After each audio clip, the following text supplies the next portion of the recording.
En Diario de Ausencias vamos a hablar ahora de José Molina Rodríguez, un hombre que en octubre de 2011 desapareció de una residencia de mayores, una residencia de personas con algunas patologías de tipo, en ese caso, una demencia senil.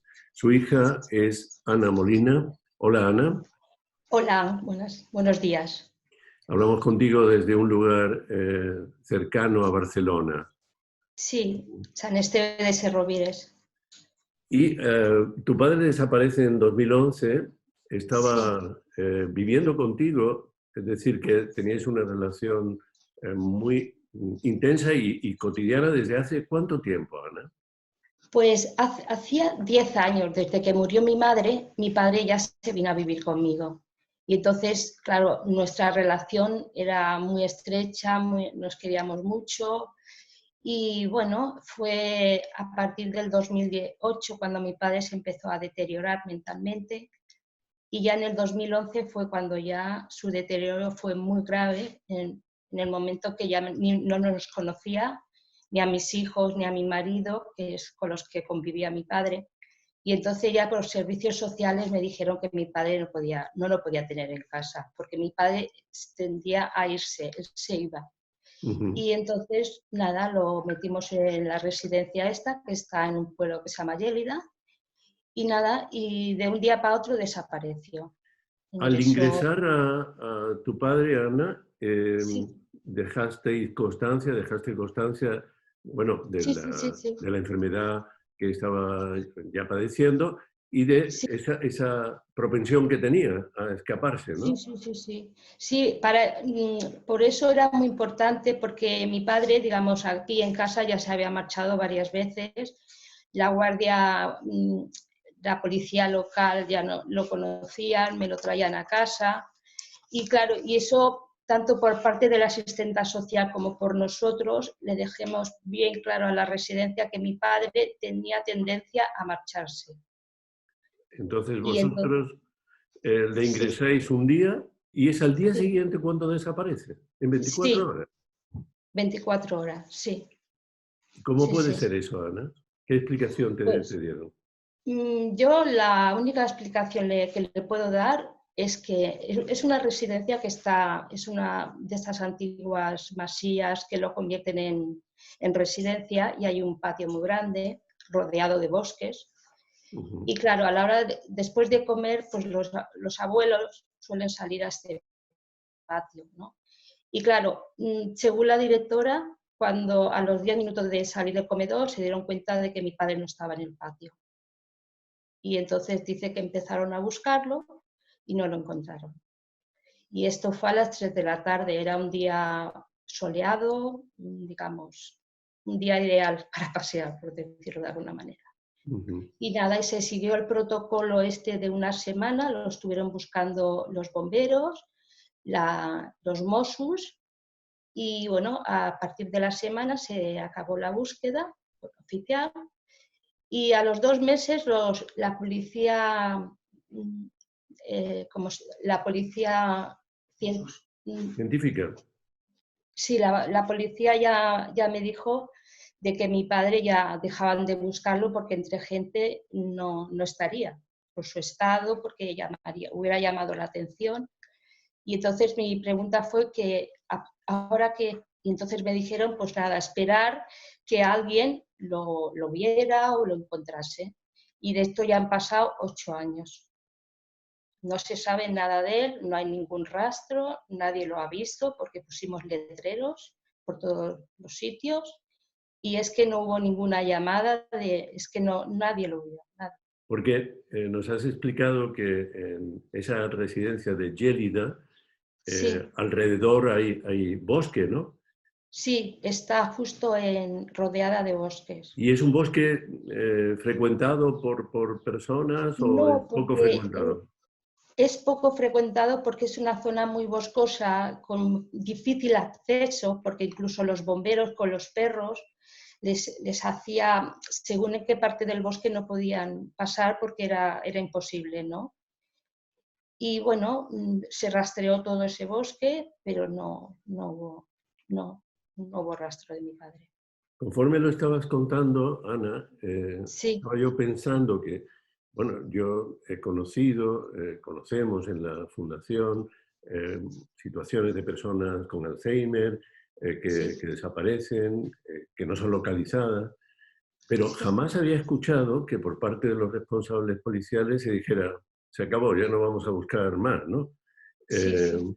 eso, ¿cómo lo recibiste tú? ¿Cómo lo Bueno, recibió la familia? para mí fue un shock porque yo pensé, es que no sabía dónde, me sentía como desemparada, no sabía dónde acudir. Y digo, y bueno, y gracias a mi marido que encontró una asociación de Intersos, y Intersos, entonces, de Barcelona. Intersos, sí. Entonces, gracias a mi incorporación a esta asociación de desaparecidos, pues parece que la cosa pues cambió, ¿no? Digamos, me ayudaron tanto psicológicamente. Y luego sí, luego más adelante me llamaron la policía, la que investiga, y una psicóloga. Y Ujú. cada 6 meses me han ido llamando para explicarme cómo estaba yo psicológicamente y luego que la investigación se seguía haciendo, que se seguía investigando la desaparición de mi padre. Ana, Y por bueno, el tiempo en que ocurre, imagino que en Intersos estaba como presidenta Flor Belver, ¿no? bueno, yo conocí a Flor, pero muy poco tiempo, Poco porque luego tiempo. ya vino Monse Sí, y ya con la que más, Porque con Flor más, era, además de presidenta de Intersos, era psicóloga, ¿no? Y sí, sí. supongo que en un primer momento es de una gran ayuda que un psicólogo o una psicóloga te puedan atender, ¿no? Sí, pues sí, pero de hecho, digamos, yo desde que pasó lo de, bueno, ya anteriormente a lo de mi padre, el deterioramiento que yo lo viví todo, ya tuve que ponerme en manos de psicólogos porque era una situación muy difícil de llevar, porque claro, yo trabajaba de noche, soy enfermera y no podía controlar a mi padre y se me iba de las manos toda esta situación. Incluso tuve, para que yo pudiera dormir durante el día, tuve que coger a una persona que lo controlase, pero igualmente se iba. Se iba. Ujú. Y eso siendo enfermera, que, Sí, bueno, tienes una profesión que te permite tener más recursos que cualquier persona, ¿no? Que no lo sí, sea. sí, Ujú. pero lo vives muy mal, porque claro, yo estoy en urgencias y yo cuando estuve 8 meses de baja, pero cuando me incorporé al trabajo, el hecho de estar con ancianos, abuelos desorientados, me llevaba mucho a mi padre, me recordaba mucho a mi padre. De hecho, ya no me afectó psicológicamente, sino ahora físicamente también tuve muchos problemas. De hecho, tuve que dejar de trabajar, tengo una incapacidad, que ya todavía estoy en el proceso de operaciones y cosas. Digamos que no solamente psicológicamente, sino físicamente a mí lo de mi padre me afecta muchísimo. Y Y ahora bueno, esta situación de confinamiento y sobre todo la manera en que la pandemia del coronavirus ha afectado a las personas mayores, ¿es lo que ha hecho que se te remueva un poco todo por dentro, Ana? mucho, mucho. Porque yo siempre he pensado, porque mi lucha era de que yo pensaba y sigo pensando de que las residencias no estaban, algunas no estaban bien preparadas para cuidar a los ancianos. Y con esto de la pandemia y con todo lo que ha pasado en la residencia, de las muertes, de que la gente, no lo digo por el personal, porque ellos eran los que tenían que estar allí, no tenían medios, y las muertes que se han producido, pues eso a mí me ha venido abajo, como diciendo, la residencia que es va a ser nuestro, para algunos, nuestro segundo hogar, que se tenga ese cuidado con las personas mayores, ese cariño, esa protección. Eso a mí me ha hundido mucho y entonces me ha dado un poquito la razón en el sentido de que la residencia, algunas no están preparadas para cuidar a abuelos y ancianos. ¿Y cómo, tú que eres Y, enfermera, Ana, sí, cómo crees que deberían prepararse las residencias? Sabes que se plantea un hombre, poco un dilema entre que sean algo más parecido a un hogar o algo más cercano a un hospital? ¿Qué deberían ser? No, yo más cercano a un hospital, a un hogar, pero con, a ver, con una estrecha vigilancia para que no ocurra estos hechos de que no es una cárcel, pero lo que tampoco puedes permitir es que la gente tenga como libre acceso a irse, porque hay mucha gente como mi padre con problemas de Alzheimer que se pierden, les pasa una desgracia y eso es, tiene que, aparte de que yo pienso que la mayoría de las residencias no tienen el suficiente personal, es mi opinión, porque mi padre, de hecho, en el patio no había nadie que vigilase, ni a mi padre por ser teniendo tendencia a marcharse, ni nada de esto. Y esto es lo que a mí creo que falla, que no hay como una especie, pues eso, de personal que controle, que esté por ellos, y no Ana, dejar, bueno, pero, aparte de una dotación de personal suficiente en número, eh, sí, ¿no piensas que también tiene un poco que ver con que haya conciencia del riesgo y una cierta especialización, si cabe decirlo así, en sí, el riesgo de la desaparición que va asociado a las enfermedades sí, sí, neurodegenerativas, ¿no? Sea Alzheimer sí, o cualquier otra sí, demencia, ¿no? ¿Verdad? sí, sí, sí. Evidentemente, digamos, es ya sí, personas preparadas que sepan, pues eso, cómo actuar, cómo estar con esa persona que sabe que en cualquier momento, en cualquier despiste, porque se ve, a mí me contaron que los abuelos siempre están pendientes cuando se abre la puerta que entran camiones para traer la comida, la ropa, hace que Ujú. estén como un poquito al acecho, ¿no? de salir, ¿no? Sí, sí, Y sí. eso se tendría que vigilar más también, ¿no? Sí. Tener ese control de que el abuelo cuando se abra la puerta no dejarlos. Y Bueno, claro. tendríamos que ir avanzando como sociedad, quiero decir, Sí, sí, bueno, sí. pues en protocolos que conocieran no solo los profesionales de la sanidad, Ujú, no solo las residencias, sino también las familias, ¿no? Porque la mayoría, según hemos podido saber, ¿no? Por informes ujú. oficiales, la mayoría de las personas con alguna enfermedad neurodegenerativa no están en una residencia, están con su familia, ¿no? Con lo cual las Claro. familias también tienen que estar preparadas y ser conscientes de ese riesgo que va ligado a la enfermedad, de que puedan desorientarse y desaparecer, ¿no? Sí, sí, sí. Es La así. familia. Hombre, claro, es así porque además ya lo vivimos en casa, digamos, el hecho de que la persona con un problema de demencia, Alzheimer, se desorienta y eso ya lo vivimos en casa, pero claro, la familia no está preparada. A ver, yo en el caso de mi padre, yo a mi padre no lo podía atar. No, ya no digo Claro. que la residencia lo aten, pero yo, claro, mi casa yo no la podía tener cerrada con llave para que mi padre no saliese. Es un poco, digamos, el hecho de la familia lo pasa muy mal porque no está preparado el hogar para tener a una persona que se va. Entonces, por eso, digamos, la mayoría los metemos en la residencia con esa confianza de que los van a vigilar, que van a tener un control que nosotros en casa no podemos tener.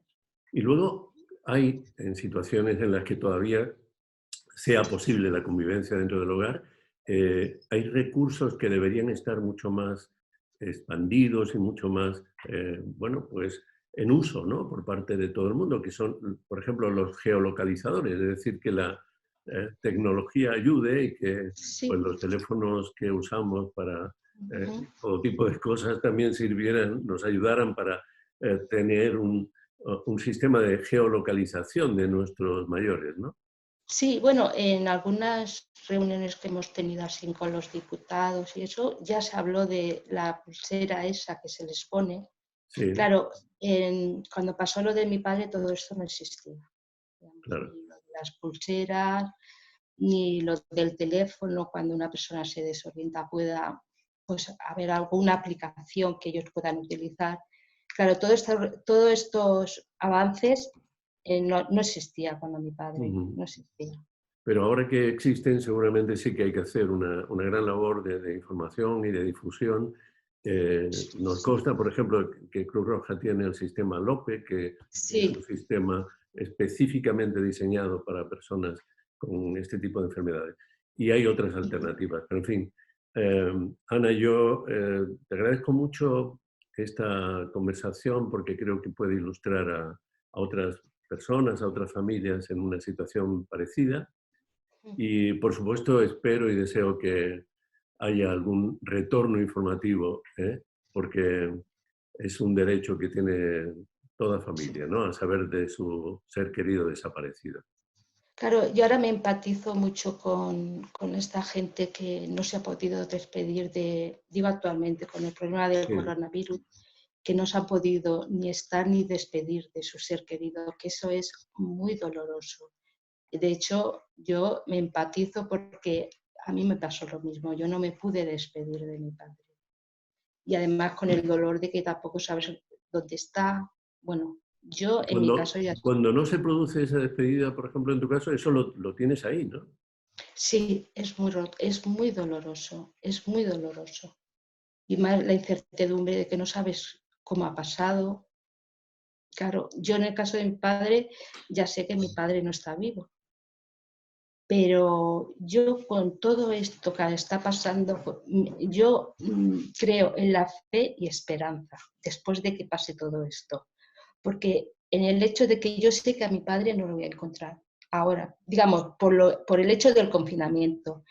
Pero yo tengo la esperanza, y lo creo con todo mi corazón, de que gente después de este confinamiento, de los desaparecidos, alguno debe aparecer. Aparecerá. Porque ¿dónde están ahora si no hay nadie en la calle? No sé si me he explicado. Creo que perfectamente, Ana. Creo que lo que vienes a decir es que va a haber más conciencia y que cuando la gente vuelva a la calle seguramente va a abrir más los ojos, ¿no?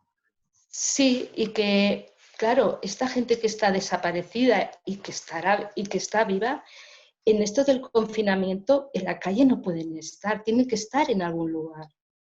Entonces, es eso, como una comparativa, la gente que está en hospitales, hacer como una lista de los desaparecidos y los que han estado en hospitales. No sé si me explico bien. Ana, sí. De hehecho, Isidro Molina, el padre de Paco Molina de Córdoba, el joven desaparecido en Córdoba en 2015, hizo con la Fundación QSD Global una petición al CNDES y lo están considerando. Así que eso por un lado, ¿no? Y por otro, que haya más conciencia, ¿no? Más conciencia y más atención, más conciencia con ese. Pues que sea así, veo que tienes esperanza, que esa capacidad la tienes intacta, Ana, a pesar del tiempo transcurrido. Así que muchas gracias por transmitirlo a todo el mundo. De nada, y que pase pronto esto y que todos volvamos a la normalidad y seguro que aparecerá. Muchos aparecerán. Muchas gracias. Vale, un beso, igualmente.